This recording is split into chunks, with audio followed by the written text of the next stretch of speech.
প্রধানমন্ত্রীর কার্যালয়ে সচিব সহ ৩ সচিবকে নিজ পদ থেকে সরিয়ে জনপ্রশাসন মন্ত্রণালয়ে সংযুক্ত করা হয়েছে।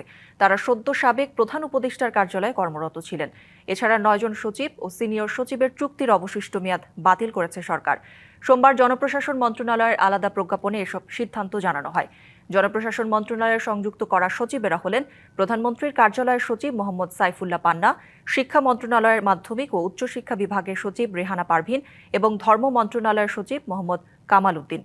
বিএনপির নেতৃত্বাধীন নতুন সরকার দায়িত্ব নেওয়ার এক সপ্তাহের মাথায় গুরুত্বপূর্ণ এসব পদে পরিবর্তন আনা হলো।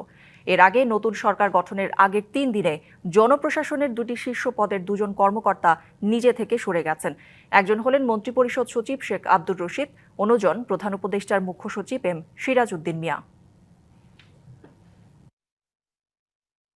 এবার নগদে পাচ্ছেন হেলিকপ্টার অফার, তাই কেনাকাটার পেমেন্ট নগদে করুন আর বুঝে নিন ২০০০ টাকারও বেশি ক্যাশব্যাক সহ হেলিকপ্টার রাইড। পেমেন্ট শুরু করুন আজই।